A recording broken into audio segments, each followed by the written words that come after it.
Hi, I'm Scott McWilliams, Strength and Conditioning Coach at the University of Wisconsin-Platteville. And this is Wes Nemitz, Senior Guard from the Pioneers men's basketball team.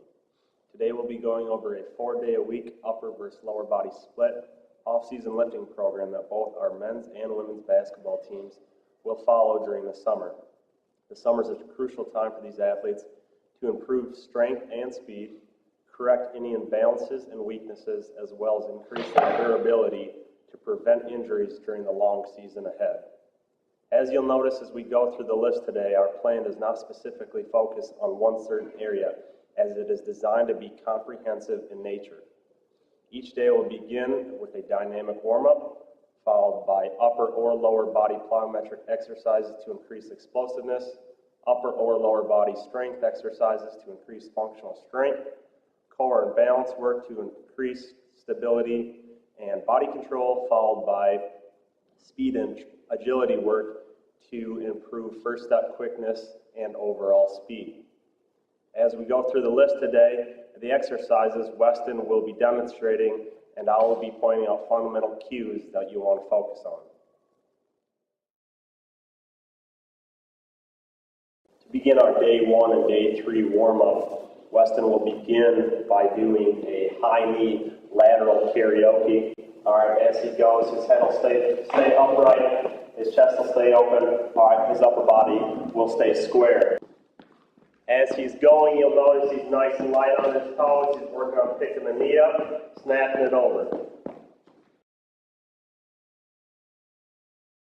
He'll take the jump rope. We want to work on staying nice and light in the lower body, all right, but also starting to incorporate the muscles of the upper body, putting the joints to the range of motion.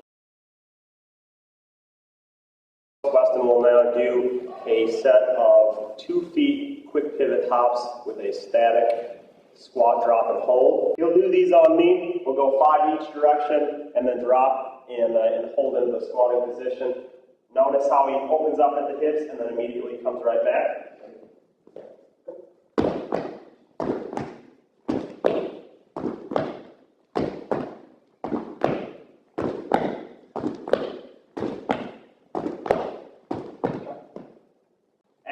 Drops into the squat form, all right, his head's up, shoulders are back, back is flat, core is nice and tight here. He's in perfect squat form.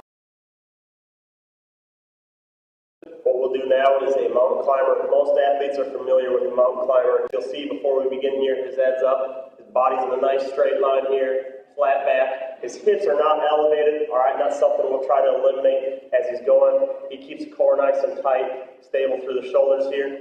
As he goes, he'll fire single knee up into his chest and pump him in and out. Ready? Set, go.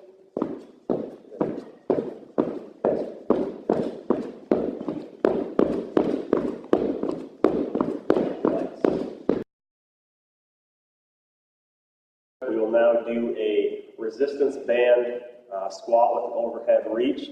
Working from the head down, we'll stay in confident upright posture, which is something you'll hear me say a lot throughout the video, as well as the athletes hear me constantly telling them. And what that means is we keep the head up, all right, the shoulders are open with a big chest, his core is tight, activated, all right, and his back is flat. As Weston goes into his squat, he'll settle the hips back and bend at the knees. Something different that we'll do here, all right, we use a resistance band right around the knee, all right, because anytime we squat, you never want the knees to come inward, all right, especially when we have a load on our back or our chest.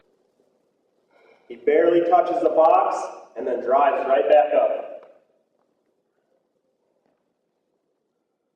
You'll notice the knee never extends past the toe. Again, barely touches the box. Tries to get the stick straight up overhead to open up his upper body, and then drive straight back up.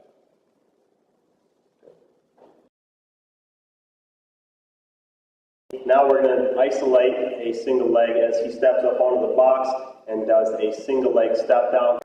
As Wes begins up top on the box here, all right, we'll try to go through proper squatting mechanics by keeping him looking forward. Chest will stay upright. All right, it becomes a little more difficult as we stay stable on a single leg here. All right, he barely touches the ground and then drives back up. Goes again.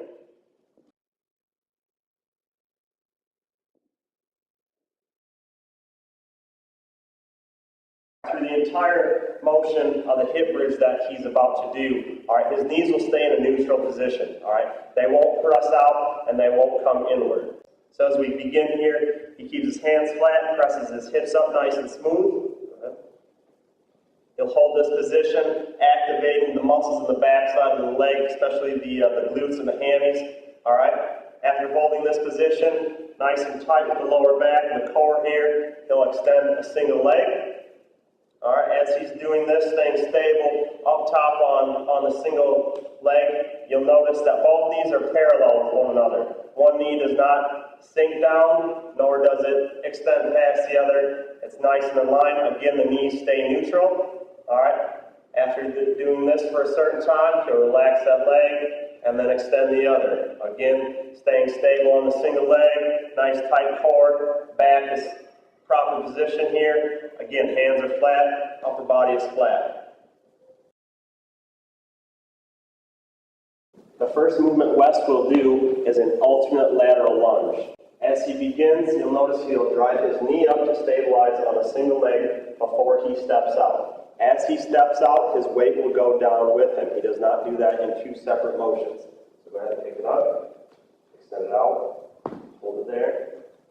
Holding in this position, you'll see that his head is up, his shoulders are open, his back is flat, and his core is tight. We call that confident upright posture. This knee is at 90 degrees, and it is not extended past the toe. This leg is flat, and the foot is flat. He'll drive back up, open up to the other side, and then extend out to the other direction, working the opposite hip. I'll do a couple more.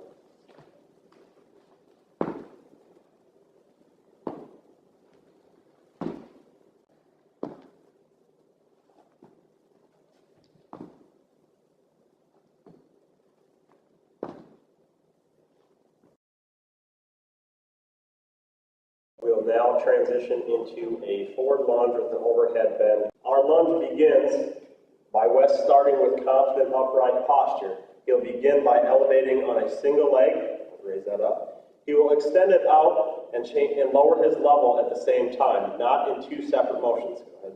Go ahead. Notice his front knee is at 90 degrees. His front foot is flat. His back knee is not touching the ground. We call this our power position. All right. From here, he'll reach both hands overhead, bend to the one side, bend to the other, and then drive himself straight up, alternate to the other side. Let's reach straight up, and then left side, your side.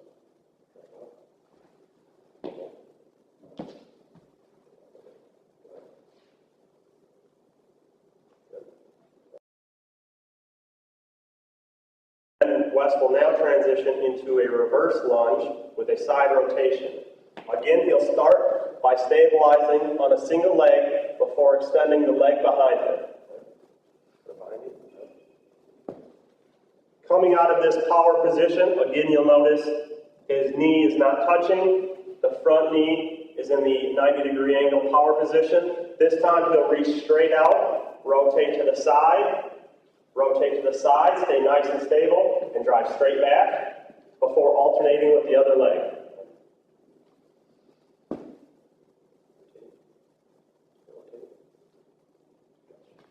One more.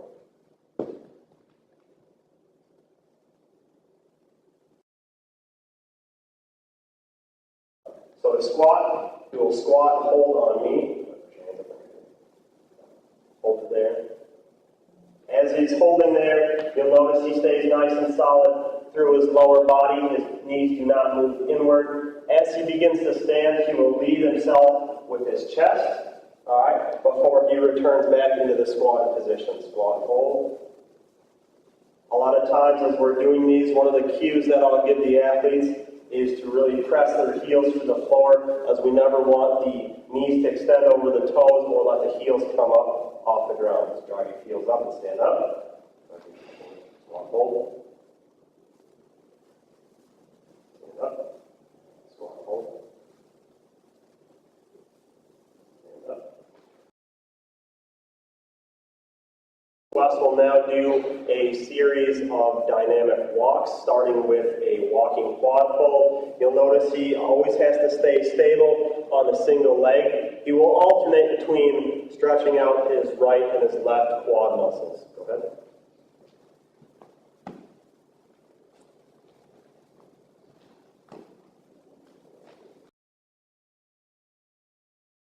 He will now transition and work the muscles in his hip region as he does a walking knee up, knee open, again staying stable on a single leg, picking the knee up, and then opening at the hips. Pick it up, pull it in, open.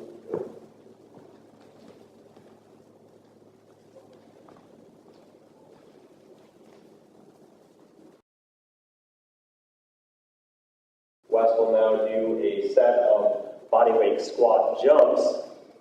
With these, we tell the athletes not to go for maximum height, but instead to leave the ground nice and light and come back down nice and light, as I'm beginning to focus on making sure their knees do not move inward on the takeoff, nor do they move inward on the landing.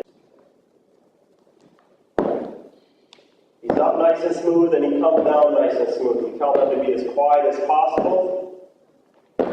And you'll notice his knees do not move inward, nor do they move outward. Two-hand toe touch. This will isolate him on a single leg.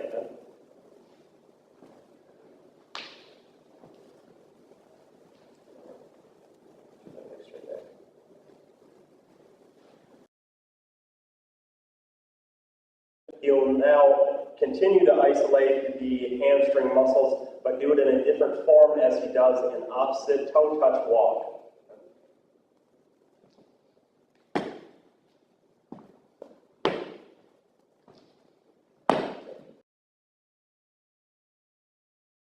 Wes will now do a different form of a jumping exercise in the form of a split leg lunge jump. He will begin by getting himself settled into the power position.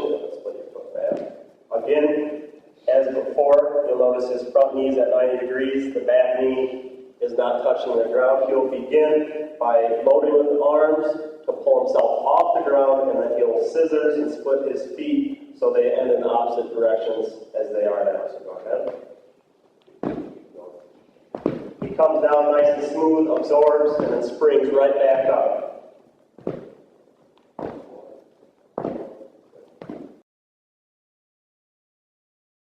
Is a figure four walk. This really stretches out the muscles in the hip flexor region. What he will do is he will cross a foot over his knee, he will sit into it, and then pull it up before he steps out and alternates with the other leg. Okay. Cross, sit, and then pull up, the other.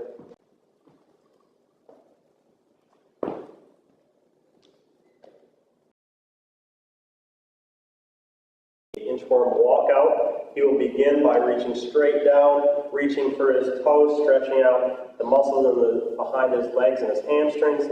He will begin by walking the hands out under nice and control. He'll dip his head under and press up. Relax his hips towards the mat. Shoelaces will be down. He'll be looking upward to stretch out his core muscles as well as his lower back. You hold this position for about 15 seconds before pressing his hips back into a child's pose. He'll keep the hips pressed back while he reaches forward with the fingertips. Again, he'll hold this position for about 15 seconds before elevating his hips straight up in the air, walking his hands back, and then starting back from the starting position, reaching back a little bit deeper.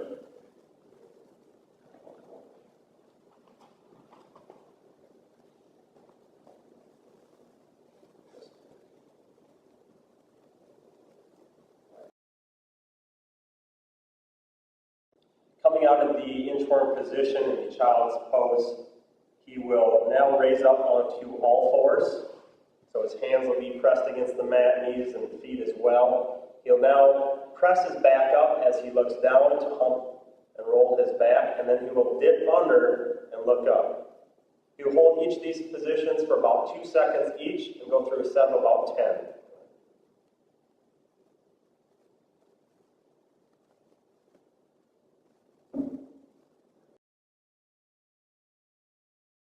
he will now transition into a set of hydrants and hip circles, working the muscles in his hips. He'll begin by opening his hip up as much as possible by maintaining a flat back. So open up, close it down, open up, close it down.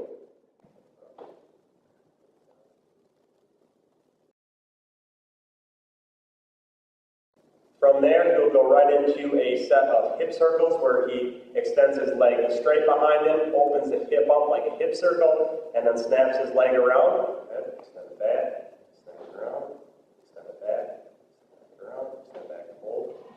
As he has his leg extended here, you'll notice it is straight back. It is not hanging down or it is not overextended vertically. It is nice straight in line with his body. Again, his back stays flat. He opens up at the hip before snapping it around. One more. Snap it around. From the reverse hip circle, he will now move into a forward hip circle where he drives his knee up into his chest and changes the direction of the hip circle as he opens out and around. Again, the leg is straight back, not hanging down or elevated too high before driving the knee back up into the chest and repeating.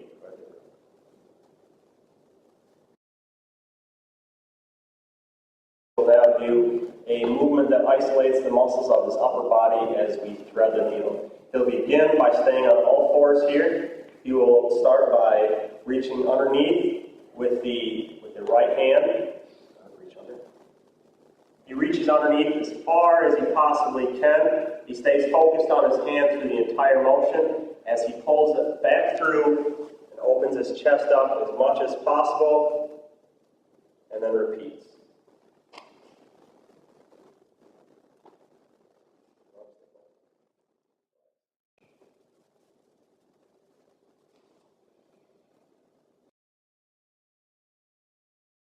Final movements we'll do down on the mat here on our day 2 and day 4 warm-up. That's something we call a scorpion. Wes begins kind of in a T position, arms straight out to the side, legs extended behind him. All right, upper body's nice and relaxed, facing downward. What he's going to do is eventually rotate his opposite foot up towards his opposite hand, reaching it as much as possible. Some of the cues we tell our athletes, want to try to keep the upper body downward, all right? To do so, we'll tell them to keep the belly button facing down as much as possible. The biggest thing we really want to focus on is not letting the hips move in the position, out of the position that they're in. They do not want to swivel from side to side. It's completely rotating through the back muscles and extending the hamstrings up to the opposite hands.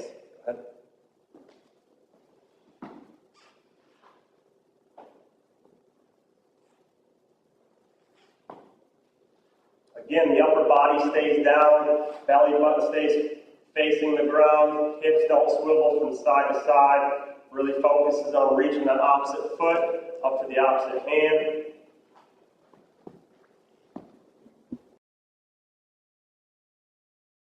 A set of exercises that warm up the shoulder muscles. There will be a set of 8 as Wes goes through them. He begins by extending his arms straight out, rotating the hands forward and the shoulders forward. Okay.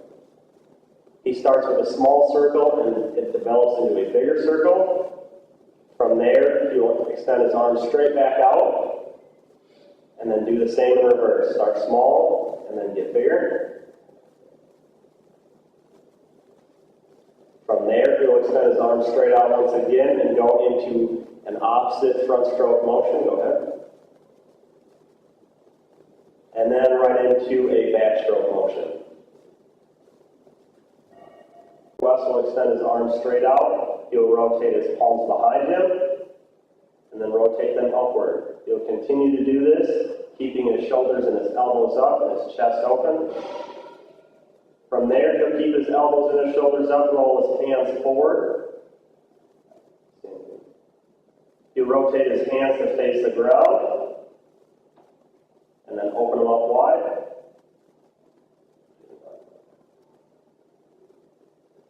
From there, he'll keep the hands pointing straight up, elbows up, shoulders up, and put his elbows and his hands together to do a pec deck. Not wide. As he opens as wide as possible. stays open as wide as possible to do the final technique as he reaches up and crosses his wrists.